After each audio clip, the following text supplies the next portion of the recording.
مجھے 70 لاکھ روپے کی ضرورت تھی، اللہ نے مجھے 70 کروڑ دے دیے۔ صرف رات کو ایک بار سورۃ کوثر پڑھ کر اس طرح سو گیا تھا۔ بسم اللہ الرحمن الرحیم۔ محترم ناظرین کرام، اللہ تعالیٰ نے اپنی حمد و ثنا کے لیے ہمیں اپنے بہت ہی پیارے ناموں اور کلام برحق سے متعارف کروایا ہے تاکہ ہم اس کی حمد و ثنا کر کے اس کے فضل اور اس کی رحمتوں کے حامل ہو سکیں۔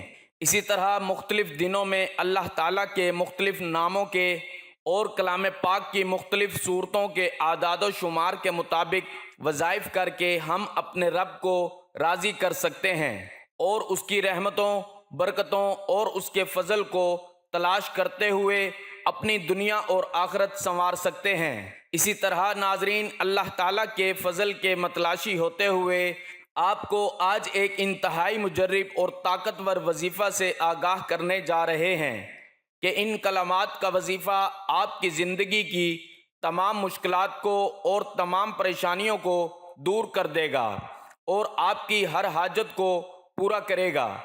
یہ وظیفہ آپ اپنے کسی بھی مقصد کے لیے پڑھ سکتے ہیں۔ رزق کا مسئلہ ہو، بے اولادی کا ہو، مکان کا مسئلہ ہو یا قرض کا مسئلہ ہو، یہ وظیفہ آپ کے تمام مسائل کے حل کے لیے بہترین وظیفہ ہے۔ یہ وظیفہ بہت سے لوگوں کا آزمودہ وظیفہ ہے۔ یہ وظیفہ کرنے سے ان کی زندگی بدل گئی۔ جتنی بڑی حاجت ہو، رزق کی، پیسوں کی، دولت کی، یہ وظیفہ پڑھ کے فوری طور پر غائبی دولت مل جاتی ہے۔ آج کا وظیفہ بڑا ہی خاص وظیفہ ہے۔ آج کا وظیفہ وہ خاص وظیفہ ہے، وہ مجرب وظیفہ ہے کہ اس کو پڑھنے والا بندہ ایک مرتبہ اللہ پاک کی ذات پر بھروسہ کرتے ہوئے پڑھ لے تو وہ بندہ، اس کی جیب، اس کا گھر، اس کی دکان، اس کی تجوری، چاروں طرف کوئی ایسی جگہ نہیں جو خالی ہو۔ اس کی جیب بھی بھری رہتی ہے، اس کی دکان بھی بھری رہتی ہے، اس کی الماری بھی بھر جاتی ہے۔ مکان کے مکان، گاڑیوں کی گاڑیاں لے کر تھک جاؤ گے۔ انشاءاللہ دولت ختم نہیں ہوگی۔ معجزاتی طور پر اگر چاہتے ہو کہ نصیب بدل جائے، قسمت بدل جائے، پیسہ قسمت میں آ جائے، پیسہ جو ہے وہ آپ کا عاشق ہو جائے، دولت آپ کی عاشق ہو جائے، تو میرے بھائیوں، میری بہنوں، یہ آسان سا وظیفہ اللہ پاک کے یہ نام اور قرآن پاک کی سب سے چھوٹی سورت کا بڑا ہی مجرب وظیفہ ہے۔ چلتے پھرتے پڑھ لینا۔ زندگی بھر اگر آپ کو پیسوں کی تنگی ہو تو پھر مجھے کہنا۔ کبھی بھی زندگی میں ایک دن کا یہ عمل ہے، کبھی بھی آپ چاہو کہ آپ پریشانی میں ہو، مالی مشکلات میں ہو، اسی وقت یہ وظیفہ پڑھ لینا۔ اپنی زندگی میں ایک مرتبہ یہ وظیفہ لازمی پڑھ لینا، فوری طور پر آپ کی مشکلات حل ہوں گی۔ بڑی مشکل ہو، قرض داروں نے جکڑ لیا ہو، قرض داروں نے پریشان کر لیا ہو، یہ وظیفہ پڑھ کے اللہ پاک سے اپنی تمام بڑی سے بڑی حاجت کے لیے دعا مانگ لینا۔ قرضوں کا بوجھ ہو، ذاتی مکان چاہیے ہو، رقم چاہیے ہو، بیماریوں کا علاج کروانا ہو، کوئی ایسی بیماری ہو جسم کے اندر جو ختم ہونے کا نام نہیں لیتی ہو، کوئی ایسا آپ کو ذہنی مسئلہ ہو، کوئی نفسیاتی مسئلہ ہو، کوئی آپ کو ایسی پریشانی ہو جو آپ کو لگتا ہو کہ وہ حل نہیں ہو سکتی، یہ وظیفہ پڑھ کے دعا مانگ کے دیکھ لینا۔ میرے بھائیوں، میری بہنوں، یہ میں آپ کو اپنی طرف سے کوئی بات نہیں بتا رہا، یہ میں آپ کو آزمودہ وظیفہ بتا رہا ہوں۔ کئی لوگوں کا یہ آزمودہ وظیفہ ہے۔ اس وظیفے سے کئی بے اولاد لوگوں کو اولاد مل گئی، کئی لوگوں کو ذاتی مکان مل گئے، لوگوں کو جاب مل گئی، کئی لوگوں کے کاروبار عروج پر پہنچ گئے، کئی لوگوں کے قرض اتر گئے۔ میں نے خود یہ وظیفہ کئی لوگوں کو بتلایا ہے۔ اپنی زندگی میں کئی ایسے میرے بہن بھائی تھے جو آپ لوگوں کی طرح پریشان تھے، بیچارے پریشانیوں میں گھرے ہوئے تھے۔ کل تک جب انہوں نے یہ وظیفہ پڑھا، ان کی ایسی معجزاتی طور پر مدد ہوئی۔ جو آپ لوگوں کی طرح پریشان تھے، بیچارے پریشانیوں میں گھرے ہوئے تھے، کل تک جب انہوں نے یہ وظیفہ پڑھا، ان کی ایسی معجزاتی طور پر مدد ہوئی۔ یہ وظیفہ پڑھ کر انہوں نے دعا مانگی تھی، جو مانگا اللہ پاک نے اس سے کہیں زیادہ انہیں نواز دیا۔ جو وہ مانگتے گئے ان کو ملتا گیا۔ میرے بھائیوں، میری بہنوں، یہ وظیفہ آپ کو کس وقت پڑھنا ہے؟ اس کو آپ نے رات کو پڑھ کر سو جانا ہے۔ آپ یہ وظیفہ پڑھ لو، کوئی بھی دن ہو، رات کا وقت ہو، کوئی بھی جگہ ہو، کسی قسم کی کوئی پابندی نہیں ہے۔ اب وظیفہ میرے بھائیوں، میری بہنوں سمجھ لیں، جہاں کہیں بھی آپ موجود ہوں، جس جگہ موجود ہوں، سب سے پہلے آپ لوگ سکون سے بیٹھ جائیے گا۔ جلد بازی میں ایسے بھی لوگ ہوتے ہیں جو بھاگم بھاگ میں یہاں وہاں اپنا کام بھی کر رہے ہوتے ہیں اور ساتھ میں وظائف بھی پڑھ رہے ہوتے ہیں، تو ایسا آپ کو نہیں کرنا۔ اطمینان سے سکون سے بیٹھ جانا ہے اور چپ چاپ یہ عمل کرنا ہے۔ کسی کو ذکر نہیں کرنا کہ آپ یہ وظیفہ پڑھ رہے ہیں۔ وظیفہ پڑھتے وقت آپ کو کسی سے بات چیت نہیں کرنی ہے۔ ان باتوں کا آپ کو خیال رکھنا ہے۔ سب سے پہلے آپ لوگ درود پاک پڑھ لیں، کوئی سا بھی درود پاک پڑھ سکتے ہو۔ درود ابراہیمی زیادہ بہتر ہے۔ اس درود پاک کی بہت برکت اور فضیلت ہے۔ دعا کے شروع اور آخر میں درود پاک پڑھ لینے سے دعا جلدی قبول ہوتی ہے۔ ایک مرتبہ درود پاک میرے ساتھ بھی پڑھ لو۔ اللہم صلی علی محمد وعلی آل محمد کما صلیت علی ابراہیم وعلی آل ابراہیم انک حمید مجید۔ اللہم بارک علی محمد وعلی آل محمد کما بارکت علی ابراہیم وعلی آل ابراہیم انک حمید مجید۔ اب چلتے ہیں اپنے وظیفے کی جانب۔ درود شریف کے فوراً بعد آپ کو یہ 3 وظائف پڑھنے ہیں۔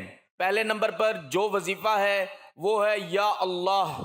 یہ وظیفہ میرے بھائیوں، میری بہنوں، آپ کو سیدھے ہاتھ پہ پڑھنا ہے، سیدھے ہاتھ کی انگلیوں پہ پڑھنا ہے۔ آپ لوگوں کو یا اللہ پہلی انگلی پر 3 مرتبہ، پھر اس کے برابر والی انگلی پر 3 مرتبہ، اس طرح آپ کو سیدھے ہاتھ کی 4 انگلیوں پر 11 مرتبہ یہ وظیفہ پڑھنا ہے۔ تیسری انگلی پر بھی 3 مرتبہ اور آخری والی جو انگلی ہے چوتھی، اس پر 2 مرتبہ، تو 11 مرتبہ سب سے پہلے آپ کو یا اللہ کا وظیفہ پڑھ لینا ہے۔ جب 11 مرتبہ یا اللہ پڑھ لو تو اس کے فوراً بعد تمام دوستوں ایک مرتبہ سورۃ اخلاص پڑھ لینی ہے۔ قل هو اللہ احد اللہ الصمد لم یلد ولم یولد ولم یکن لہ کفوا احد۔ ایک مرتبہ جب سورۃ اخلاص پڑھ لیں تو آپ کو دوسرا وظیفہ پڑھنا ہے یا غنیو۔ یہ وظیفہ آپ لوگوں کو اپنے ذہن میں تعداد یاد رکھ سکتے ہیں تو زبانی پڑھ لیں، نہیں تو آپ لوگ ہاتھوں پہ پڑھ لیں۔ 9 مرتبہ سیدھے ہاتھ کی تینوں انگلیوں پر 9 مرتبہ آپ کو یا غنیو یہ وظیفہ پڑھنا ہے۔ پہلی انگلی پر 3 مرتبہ، اس کے برابر والی انگلی پر 3 مرتبہ اور تیسری انگلی پر بھی 3 مرتبہ، یعنی ٹوٹل 9 مرتبہ جب پڑھ لیں اس کے بعد آپ لوگوں کو ایک مرتبہ سورۃ کوثر پڑھ لینی ہے۔ انا اعطیناک الکوثر فصلی لربک وانحر انا شانئک ھو الابتر۔ اب میرے بھائیوں، جو آخری وظیفہ ہے یہ وظیفہ کس طرح پڑھنا ہے، کتنی تعداد میں پڑھنا ہے، یہ بھی آپ کو اچھی طرح سمجھ لینا ہے۔ آخری جو وظیفہ ہے یا رزاقو، یہ بھی آپ لوگوں کو سیدھے ہاتھ کی انگلیوں پہ پڑھنا ہے۔ پہلی انگلی پر 3 مرتبہ پڑھ لیں یا رزاقو یا رزاقو یا رزاقو، پھر اس کے برابر والی انگلی پر 3 مرتبہ اور آخری جو انگلی ہے تیسری انگلی پر، اس پر بھی 3 مرتبہ پڑھ لیں، اور اس کے بعد جو چوتھی انگلی ہے اس پر بھی 3 مرتبہ، یعنی 12 مرتبہ آپ کو یا رزاقو پڑھ لینا ہے۔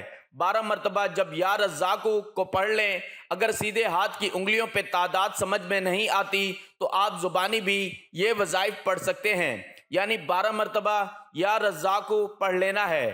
جب 12 مرتبہ یا رزاقو پڑھ لیں تو اس کے بعد ایک مرتبہ پھر سے سورۃ الکوثر پڑھ لیجئے گا، اور آخر میں آپ کو بالکل آخر میں استغفر اللہ استغفر اللہ استغفر اللہ 7 مرتبہ آخر میں آپ کو استغفر اللہ پڑھ کر درود پاک جو شروع میں پڑھا تھا وہی درود پاک پڑھ لیجئے گا۔ ناظرین، وظیفہ ہمیشہ صدق دل سے اور کامل ایمان کے ساتھ اللہ تعالیٰ کی ذات پر مکمل یقین کرتے ہوئے کرنا چاہیے، کیونکہ ناظرین حدیث پاک میں آیا ہے کہ اللہ تعالیٰ سے اچھا گمان رکھیے۔ حضور اقدس صلی اللہ علیہ وآلہ وسلم کا ارشاد باری تعالیٰ ہے کہ حق تعالیٰ ارشاد فرماتے ہیں کہ وہ بندے کے ساتھ ویسا ہی معاملہ کرتا ہے جیسا کہ وہ میرے بارے گمان رکھتا ہے، اور جب وہ مجھے یاد کرتا ہے تو میں اس کے ساتھ ہوتا ہوں۔ پس اگر وہ مجھے اپنے دل میں یاد کرتا ہے تو میں اس کو اپنے دل میں یاد کرتا ہوں۔ اگر وہ میرا مجمع میں ذکر کرتا ہے تو میں اس مجمع سے بہتر یعنی فرشتوں کے مجمع میں جو معصوم اور بے گناہ ہوتے ہیں تذکرہ کرتا ہوں۔ اگر میرا بندہ ایک ہاتھ میری طرف بڑھتا ہے تو دو ہاتھ اس کی طرف بڑھتا ہوں، اور اگر میرا بندہ میری طرف چل کر آتا ہے تو میں اس کی طرف دوڑ کر چلتا ہوں۔ تو ناظرین ہمیشہ اللہ تعالیٰ سے اچھا گمان رکھنا چاہیے، کیونکہ وہی ذات ہے جس نے ہماری پریشانیوں کو دور کرنا ہے، وہی خالق ہے، وہی مالک ہے، جو تمام جہانوں کا پالنے والا ہے، وہی رب ہے جو سمندر کی گہرائیوں میں کیڑے مکوڑوں کو رزق دیتا ہے۔ تو ہمیں اپنے اللہ تعالیٰ سے اچھا گمان رکھتے ہوئے اپنی مشکلات کے حل کے لیے اور اپنے مسائل کے حل کی تکمیل کے لیے دعا بھی کرنی ہے، اور اللہ تعالیٰ کی راہ میں صدقہ خیرات بھی کرنا چاہیے۔ میرے بھائیوں، میری بہنوں، اب آپ کو دعا جو مانگنی ہے، جس مقصد کے لیے آپ نے وظیفہ پڑھا، جو آپ کی بڑی سے بڑی حاجتیں ہوں، جو مشکلات ہوں، جو پریشانیاں ہوں، اللہ پاک سے رو رو کر گڑ گڑا کر دعا مانگیں اور نماز کی پابندی کیا کریں۔ 5 وقت کی نماز کو اپنا معمول بنا لیں، کیونکہ نماز بے حیائی سے روکتی ہے اور انسان کی زندگی میں خیر و برکت اور سکون آتا ہے۔ دعا ہے کہ اللہ تعالی ہمیں نیک اعمال کرنے کی توفیق عطا فرمائے، آمین۔ ناظرین، اللہ تعالیٰ کے 99 ناموں میں سے کوئی ایک نام لکھ کر کمنٹس میں ضرور شیئر کریں۔